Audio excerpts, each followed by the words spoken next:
상반기에 가장 핫했던 거는 이제 국내 시장도 있지만 이제 글로벌하게 보면 금이었습니다. 금이었고 비트코인도 좋았는데 보통 이제 비트코인이 디지털 금이라고 얘기가 많이 돼서 안전자산처럼 좀 느껴지는 것 같은데 이번에 뭐 전쟁이 일단 발발했지 않습니까? 그러면 금값은 올랐는데 비트코인은 나스닥과 같이 빠졌어요. 그럼 비트코인은 그럼 안전자산이 아니라 그냥 M7의 하나라고 봐야 되는 거 아니냐 이런 의문이 생기는 상황인데 이번에 지정학적 리스크가 그 비트코인의 자산 성격을 좀 정의해 준 면이 좀 있다고 보는데요. 윤평원께서는 디지털 금이라는 단어 정의에 대해서 동의하십니까? 아니요. 동의하십니까? 그럼 뭐죠?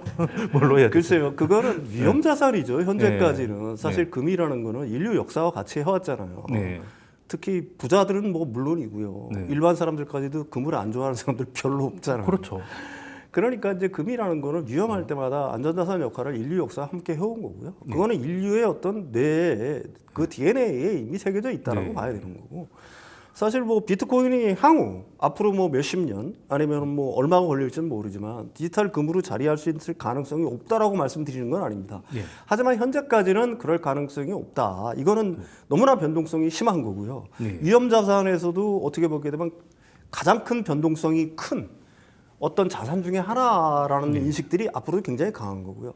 특히 무엇보다도 이게 사실 안전자산, 특히 디지털 자산, 디지털 금으로 이게 자리매김을 하려고 하게 되면은 지금 그 개인들이 갖고 있는 포지션들이 지금보다 훨씬 줄고 기관이라든지 아니면 뭐 이런 은행을 포함한 어떤 기관들의 어떤 그 몫이 이 사람들이 더 많은 몫을 비트코인에 가질 때 그때서야 비로소 이제 변동성이 줄면서 사실은 어느 정도의 안전자산 역할을 할 수 있지 않을까. 그렇지만 지금 상황에서 그리고 뭐 향후 몇 년 동안에 비트코인을 디지털 금으로 부르는 것 자체는 제가 생각하기에는 무리가 있다 이렇게 생각을 합니다. 이제 그런 부분에 있어서는 이제 동의할 수가 있는 거죠. 사실 두 가지 관점에서 봐야 되는데요. 되게 이제 위기 상황이 벌어졌다, 리스크가 벌어졌다 그러면 사람은 보수적으로, 본능적으로 가기 때문에 자기 익숙한 곳으로 갑니다. 그러니까 말씀하신 것처럼 이제 금, 뭐 달러 이쪽으로 이제 가게 되는 그런 상황이 벌어지다 보니까. 사실 손에 안 잡히잖아요, 사실. 달러는 물론 이제 숫자로 왔다 갔다 할 수는 있습니다만은 어쨌든 손에 잡을 수 있고 금도 마찬가지거든요. 근데 이 가상자산은 손에 잡을 수도 없고 보이지도 않기 때문에 어떻게 보면 주식으로 치면 기대해 주죠, 사실은. 그래서 뭐 예를 들면 트럼프의 말 한마디에 따라 가지고 비트코인이 급상승하는 그런 거를 볼 수가 이제 있는 거고. 물론 이제 그러다 보니까 이제 뭐 완전히 그런 건 아닌 것 같고 예를 들면 뭐 좀 약간 그 충격이 완화되니까 뭐 비트코인하고 뭐 알트코인하고 약간 좀 희비가 엇갈리고 어떤 것도 올라가기도 하고 혼조세를 보이게 돼서 이게 기대치가 좀 다 다른 거죠. 이 소유하고 계신 분들이. 그래서 아까 이제 말씀을 하셨습니다. 개인들이 가지고 있는 부분이 이제 많다고 말씀하셨는데 그래서 가상자산 공포 탐욕 지수를 보니까 63이에요. 이 정도면 이제 탐욕 수준이거든요. 그러니까 소수의 매니아들이 이제 거의 탐욕 수준으로 이제 가지고 있는 미래 기대치 때문에 하는 거고 그렇다고 그래가지고 뭐 그 공공 부분에서 없는 건 아니더라고요. 미국 같은 경우에도 최근 10년간 비트코인 보유량이 920% 정도 증가했는데 이 정부하고 ETF하고 상장 기업들이 비트코인 유통량 30%를 일단 차지하고 있어요. 그럼 이제 그 외가 이제 60%를 차지하고 있는 그런 상황이라서 그래서 이제 이런 비중이 이제 과연 또 얼마나 늘어날 거냐에 따라서 이제 안정자산으로 인정받을 거냐 말 거냐. 요게 또 뭐 결정이 될 것 같습니다. 금이 이런 변동성을 가지는 건 이제 중앙은행이라든가 뭐 연기금이라든가 대형 장기 자금들이 많이 가지고 있기 때문이다라고 말씀 주셨는데 최근에 그 비트코인도 물론 비트코인을 갖고 있다고 해서 그 외환 보유로 인정된다거나 그런 건 아니기 때문에 금하고의 이제 어떻게 보면 신분이 좀 다를 수 있겠는데 그래도 많이 바뀐 거는 지금 비트코인 가장 많이 갖고 있는 기관 중에 하나 블랙록 같은 이제 ETF 운용사거든요.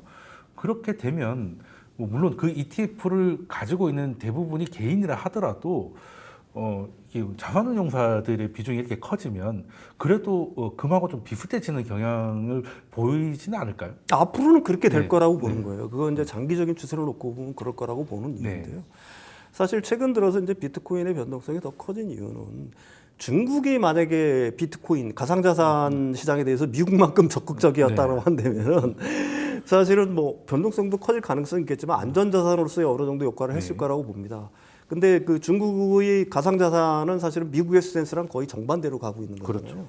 대신 중국은 중국 중앙은행 같은 경우는 금을 갖다가 매입을 하고 네. 있는 거고 달러 시스템에서 이제 피하기 위해서 네.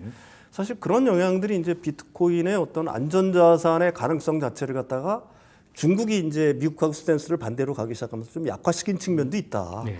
그렇지만 뭐 장기적으로 놓고 봐서는 언젠가는 사실 비트코인의 어떤 속성을 봐도 그렇고요. 그게 이제 안전자산으로 그 어떤 기능할 때는 분명히 있긴 있을 거다. 그렇지만 그 시간을 갖다가 딱 특정해서 말해라 그러기에는 무리가 있는 거고 특히 현 시점에서는 사실 비트코인을 디지털 금으로 표현하기에는 사실은 그건 너무 과장된 측면이 있다 이렇게 뭐 생각하는 게 설명을 맞겠죠. 위해서 이제 하는 표현이다라고 네네네. 받아들이면 될 것 같은데 말씀하신 대로 중국 중앙은행이 금 사듯이 비트코인 샀으면 지금 뭐 비트코인 어마어마했겠다 하는 생각은 드는데 그럴 일이 별로 안 벌어질 것 같은 게 비트코인의 철학이라는 게 극단적인 자유잖아요. 정부에서 벗어나겠다는 탈중앙화인데 중국이 이거를 이제 공식적으로 받아들일 수는 없지 않을까. 뭐 CBDC라든지 통제형으로 갈 것 같다는 생각이 드는데 자 그러면 이제 중국을 제외한 다른 지역에서 이렇게 가격은 많이 올라갔기 때문에 안전자산으로 받아들여지고 있지만 가격 흐름은 사실 나스닥하고 거의 같았다라고 보면 될 것 같습니다. 그러면 디지털 금 말고 진짜 오리지널 금 얘기를 조금 해보죠. 4월 이후로 조금 옆으로 가고 있습니다. 4월 이후로는 조금 옆으로 가고 있는데 이번에 이스라엘의 이란 공격 이후로 이제 금이 다시금 이제 탄력을 받는 모습인데 김평원님께서는 지금 4월부터 한 두세 달 이어졌던 금의 횡보를 뚫고 다시금 이제 상승을 할 수 있는 상황이라고 보십니까? 아니면 어떻게? 일단은 앞서서 이제 이스라엘과 뭐 이란 뭐 사태도 있었고요. 또 그렇기 때문에 유가에 따라 가지고 이제 물가가 들썩이는 문제 이 때문에 이제 금리 동결을 할 것이다 이런 부분을 말씀드렸잖아요. 그럼 결국 금리 동결을 하게 되면 보수적인 관점에서 봤을 때는 결과적으로 금에 대한 투자처가 이제 늘어날 수밖에 없는 그런 상황이고요. 그리고 뭐 중동이나 동유럽 지역 여전히 뭐 우크라이나를 포함해 가지고 긴장 구조가 주기적으로 될 수밖에 없기 때문에 이스라엘과 또 이란도 쉽게 끝나지 않을 가능성이 높습니다. 잠잠했다가 다시 또 저는 이슈가 분명히 나올 거라고 생각이 드는데 그렇게 되면은 비트코인으로 갈 거냐, 금으로 갈 거냐. 그럼 아직은 가상자산보다는 금 쪽으로 갈 가능성이 여전히 크다라는 거죠. 변동성이 금의 굉장히 매력이 크기 더 때문에. 높다. 그런 점에서 이제 우리나라에도 여전히 금이 계속 각광을 받지 않겠느냐 네. 그렇게 생각이 듭니다. 네. 그럼 윤성원님께서는 리얼 금을 하시겠습니까? 디지털 금을 하시겠습니까? 어떻게 보십니까? 리얼 금. 뭐 저는 디지털 금 할 것 같은데. 여기서는 또 이렇게 투자는 비트코인을 맞습니까? 좀 네. 급락했잖아요. 네. 많이 내렸잖아요. 뭐 일부에서는 그게 뭐 8만 5천 달러까지 갈 거라고 보고 있는 것들이 보는 사람들이 있는데 글쎄요. 그때까지는 제가 생각하는 그렇게까지 밀리지는 않을 것 같다는 생각을 하고 있는 거고요. 금 같은 경우를 이제 꺼린 이유 자체는 사실은 상당히 많이 올랐잖아요. 네, 뭐 많이 오르긴 많이 올랐죠. 비트코인도 안 오른 건 아니지만 그다음에 뭐 금이 많이 오른다고 하지만은 이 저기 투자를 하는 사람들, 자산에 투자를 하는 사람들은 안전자산 그렇게 썩 좋아하지 않아요. 예, 뭐 그거 뭐 변동성이 그게 많이 올랐다고 하지만 그게 몇십 년 동안 이게 투자 수익률 같은 걸 놓고 보게 되면은 지금은 뭐 이게 뭐 엄청나게 많이 올랐네 하지만 인플레이션 조정을 거치고 나면은 네. 사실 그 투자 수익률이 그 M7이라든지 아니면 비트코인에 비해서는 네, 뭐 뭐 사실 뭐 오를 겨룰 수 때만 없는 오르니까. 수준이잖아요. 그러니까 부자들이 좋아할 수는 있어요. 금떡이 뭐 좋잖아요. 네. 골드바 같은 거 하나 이렇게 몇 개 이렇게 해가지고 특히 나중에 그 뭐 유산으로 물려주기도 좋고요. 상속으로 이렇게 물려주기도 좋고 하는 거니까 그분들한테는 사실 뭐 인플레이션 해지 수단, 그 다음에 뭐 약간의 어떤 그 투자 어떤 이익들 이런 걸 갖다가 생각을 하게 되면은 뭐 충분히 그게 뭐 어떻게 보게 되면 투자할 만한 어떤 자산 클래스가 될 수 있을지 모르지만 적극적으로 투자 수익을 추구하는 사람들이 과연 금의 어떤 투자 수익에 대해서 만족할까라는 거에는 뭐 저는 그럼 이제 이 방송을 보는 분들이 과연 자기의 지금 처지와 상황이 어떠냐를 냉정하게 뭐 생각을 해야 될 것 그렇긴 같아요. 그러니까 안전하게 좀 소폭의 금값 변동에 따라서 수익을 약간 얻을 것이냐, 네, 인플레이션 아니면 이제 해지할 거냐. 과감하게 수익을 얻을 분이신 거냐. 그럼 과감하게 하시려면 이제 가상자산으로 가셔야 되는 상황인데 전반적으로 그렇지만은 이제 이 개인뿐만 아니고 기관들도 지금 안전하게 금 비중을 확대하고 있는 그런 상황이라서 분위기는 아마 그냥 전체적으로 금 쪽으로 안전하게 가려고 하는 경향이 있을 것 같아요. 네, 그 지키실 분들은 이제 금을 하시고 불리실 분들은 이제 비트코인 하시면 될 것 같은데 이 지금 비트코인도 이 트럼프 대통령이 취임했을 때 비트코인이 엄청 한때 뭐 전략적으로 축적하겠다 이런 얘기가 있었는데 요즘 트럼프 입에서 비트코인 얘기가 안 나옵니다. 맞아요. 예, 그래서 되게 코인 하시는 분들이 약간 실망을 좀 크게 하고 계신데. 이게 좀 다른 게 바빠서 얘기 안 한 걸 수도 있고 이번에 그 BBB라고 하죠. 네네. 네, 그 감세 법안 이런 것 때문에 정부의 부채가 당연히 늘 수밖에 없는데 그러면 다시금 나중에 그 초반에 얘기했었던 비트코인에 대한 암호화폐의 수도를 만들겠다 이런 의견들이 다시 나오면 다시금 또 불장이 올 수도 있다. 뭐 이런 전망이 있는데 이 트럼프가 이걸 다시 꺼낼 수 있다고 봅니까? 아니면 그냥 선거용으로 했다고 보십니까? 일단 그 BBB라는 걸 사람들이 좀 의아해하는데 네. 이게 왜 이런 법안이 나왔나를 갖다 이해하실 필요가 있어요. 사실 그 BBB의 그 가장 큰 핵심은 감세 법안입니다. 그렇죠. 네. 근데 트럼프의 감세 법안을 갖다가 제안을 하게 되면 공화당 의원들은 작은 정부를 추구하기 때문에 보수 정부는 네. 이걸 별로 그렇게 좋아하지를 않아요. 네, 맞습니다. 그러니까 통과될 가능성이 없어요. 이게 감세 법안의 핵심은 뭐냐면 BBB의 핵심은 2017년 법인세 인하라든지 뭐 소득세 감면 이런 걸 갖다가 영구화하겠다는 거거든요. 네. 이걸 그대로 트럼프 대통령이 밀어붙이기에는 동력이 부족한 거예요. 그러니까 그 보수당, 그러니까 공화당 의원들이 좋아할 만한 법안들을 여기에 끼얹는 겁니다. 네. 뭐가 있냐? 이민에 대한 그 네. 뭐 그런 거에 대한 어떤 그 이민자 통제 이민자 같은 거. 통제 네. 이거 좋아하잖아요. 그렇죠. 그 다음에 뭐 메디케어 그러니까 그 의료보험을 갖다 축소하는 것도 공화당 의원들 좋아하잖아요. 네. IRA 그 청정에너지 관련된 축소하는 것도 좋아하잖아요. 네. 그러니까 이걸 갖다가 항목급으로 다 묶어버린 거예요. 반대를 못하게 하나가 좋고 하나가 나쁘면 아니 그냥 좋은 거니까 일괄 판매만 가능하다. 나한테 이제 좋은 것도 있으니까 통과시키자.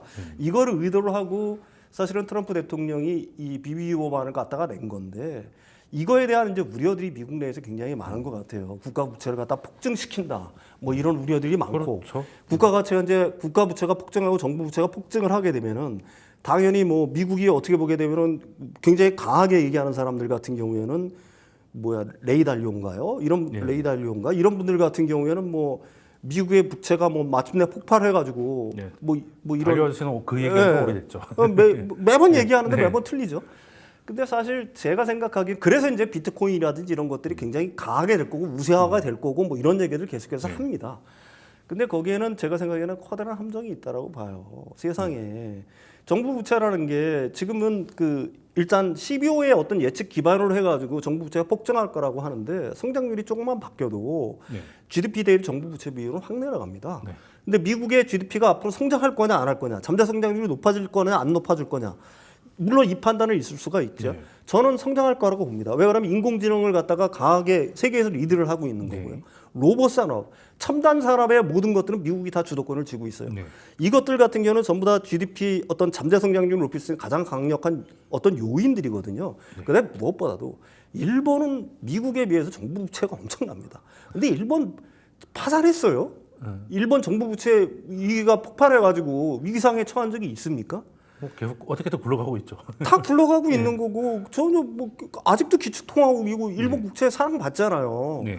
왜 이런 얘기들이 나오는지에 대해서는 그래서 사실은 그렇다고 그래서 비트코인이 앞으로 가격이 안 올라갈 거라는 얘기가 아니라 이런 어떤 미국의 부채 위기가 폭발을 함으로 해서 그 가령 뭐 비트코인이 그 미국의 법화인 달러를 대체해서 뭐 통화 주권을 가져가거나 하는 얘기들은 상당히 그거는 제가 생각하기엔 너무 과장되고 네, 너무 나갔다. 너무 나갔다는 네. 생각을 하는 겁니다. 예.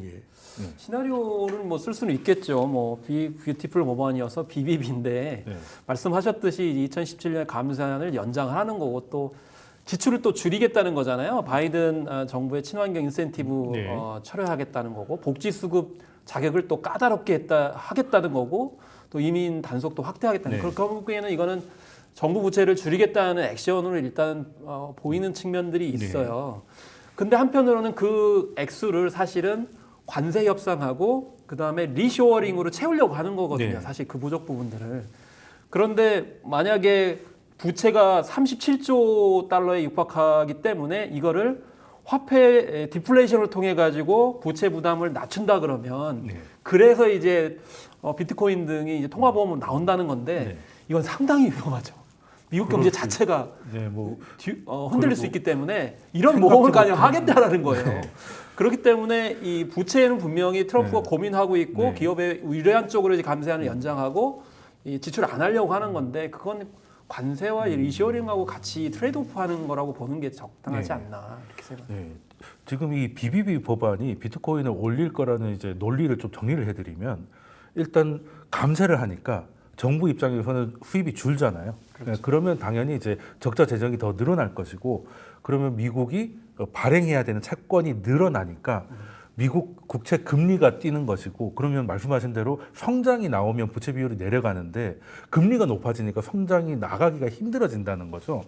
그러니까 이 국채를 누군가는 사줘야 되는데 중국이 예전처럼 사주지 않고 있으니 비트코인이나 이런 걸 활성화해서 스테이블 코인 같은 경우는 미국 국채를 가지고 그걸 담보로 스테이블하게 하니까 새로운 수요처를 만들어서 미국 국채 금리를 어느 정도 견딜 수 있는 수준까지 맞추겠다. 그러니까 스테이블 코인이 나오고 비트코인 얘기가 나오는 거다라는 게 이제 이것 때문에 암호화폐가 좋을 거라는 전망의 핵심 논리거든요. 예. 뭐 저도 뭐 크게 뭐 무리가 있다고는 보지는 않는데 누가 우리도 지금 워낙 스테이블 코인 가지고 카카오페이라든지 굉장히 강한 모습을 보이고 있잖아요. 그럼 미국 입장에서도 스테이블 코인이라는 새로운 미국 국채 수요자가 나오는 거는 꽤 괜찮은 모습인 것 같은데 이 논리에 대해서는 어떻게 보십니까? 그 논리는 뭐, 네. 맞죠. 맞아요. 그래서 스테이블 코인에 대해서 그런 뭐 그러니까 국채 수요의 어떤 대체 네. 가장 큰 대체제가 될 수 있을지 모르죠. 네. 가령 뭐 중국이라든지 다른 네.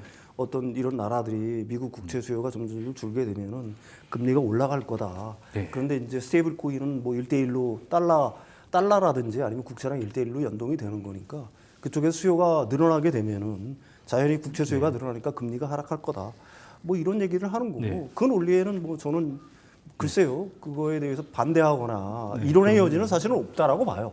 근데 과연 글쎄요 그게 미국 국채가 가령 스테이블 코인이 없다라고 하더라도 뭐 이론상으로 현실적으로 없앨 수도 없어요. 이미 시작이 된 거고요. 그걸 갖다 없앨 수도 없는 거지만 그게 설령 없다고 하더라도 미국 국채 수요가 이런 재정 적자가 늘어난다고 그래가지고 무한정 높아질 거라고 생각하는 것 자체가 네. 거기에는 어느 정도의 과장이 있다라는 걸 갖다 분명히 말씀드리고 싶은 겁니다. 만약에 그렇다라고 한다면 일본 같은 경우 일본의 국채 시장은 벌써 망가졌어도 망가졌어야죠. 뭐냐면은 사실은 이 연준, 그러니까 연준도 사실은 있잖아요. 뭐 연준이 매입하면 되는 거 아닙니까? 지금 일본처럼? 김총관님께서도 동의를 하시는 건가요?